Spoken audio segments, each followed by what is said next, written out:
নমস্কাৰ, মই পুলিন কাকতি আৰু মই বৰ্তমান উপস্থিত আছোঁ আমাৰ মৰিগাঁও বাতৰি ষ্টুডিঅ'ত উপস্থিত আছোঁ আৰু মোৰ লগত উপস্থিত আছে আমাৰ নামে যা পৰিচয় সেইজন ব্যক্তি উপস্থিত আছে যিজন ব্যক্তিয়ে অসমৰ চুকে কোণে বিভিন্ন স্থানত ৰক্তদান কৰি বা ৰক্তদানৰ ক্ষেত্ৰত বিভিন্নজনৰ ৰক্ত যোগান ধৰি আহিছে সেইজন ব্যক্তি বুবু অসম আমাৰ মাজত উপস্থিত আছে আৰু এই ৰক্তদানৰ সন্দৰ্ভত বুবু অসমে ৰাইজক কি আহ্বান জনায় আমি তেওঁৰ মুখে শুনো আহক।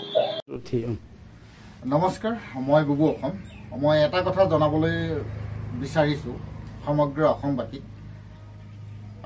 নতুনকৈ কোৱাৰ প্ৰয়োজন নাই, তথাপিও কৈছোঁ ৰক্তদান মহান দান, ৰক্তদান জীৱন দান। সেই কথাটো সকলোৱে জানে।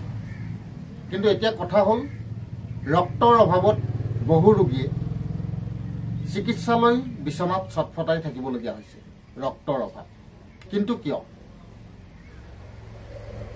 ৰক্তদান কৰাৰ যিসকল ব্যক্তি আছে সেইসকলে প্ৰতি ৩ মাহৰ মূৰে মূৰে ৰক্তদান কৰিব পাৰে আৰু ঠিক তেনেদৰে অসমৰ শদিয়াৰ পৰা ধুবুৰীলৈ প্ৰতিজন ৰক্তদাতাই ৰক্তদান কৰি আহিছে। কিন্তু ৰক্তদান কৰিবলৈ যিদৰে ৰক্তদাতাসকল আগ্ৰহী, ঠিক ৰক্তদান নতুনকৈ কৰিবৰ বাবে প্ৰথমবাৰৰ বাবে ৰক্তদান কৰিবৰ কাৰণে ওলাই নাহে ব্যক্তিসকল। কিন্তু কিয়?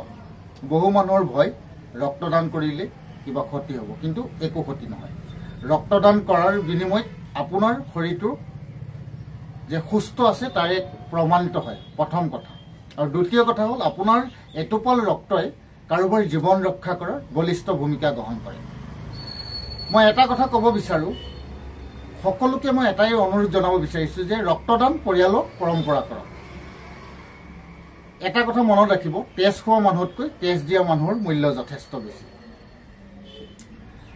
আমি দেখিবলৈ পাওঁ যেতিয়া এজন ৰোগী হস্পিটেলৰ বিচনাত ছটফটাই থাকিবলগীয়া হয়, সেইটো সময়ত আমাক যোগাযোগ কৰে যে তেজৰ প্ৰয়োজন হৈছিলে।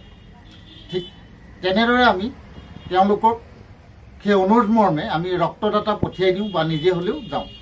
যদি ৩ মাহ সম্পূৰ্ণ হয় নিজে যাওঁ, আৰু যদি ৩ মাহ সম্পূৰ্ণ নহয় অন্য এজন ব্যক্তিক হ'লেও চিভিললৈ পঠিয়াই দিওঁ।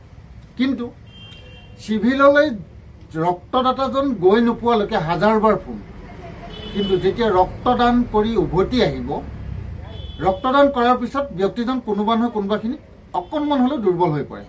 কিন্তু ৰক্তদান কৰি উভতি অহাৰ পিছত সেই পৰিয়ালটোৱে ৰোগীজনৰ লগত থকা অভিভাৱকজনে কেতিয়াও ফোন কৰি নুসুধে যে আপুনি ভালে কুশলে ঘৰ পালে নাই। কিন্তু কিয় এইটো কাৰণে সুধিছোঁ যে ৰক্তদাতাজন গৈ নোপোৱালৈকে হাজাৰবাৰ আপুনি ফোন কৰিব পাৰে, কিন্তু ৰক্তদাতাজনে ৰক্তদান কৰি ঘূৰি অহাৰ পিছত আপুনি এবাৰ খবৰ ল'বলৈ আপোনাৰ সময় কিয় নহয়?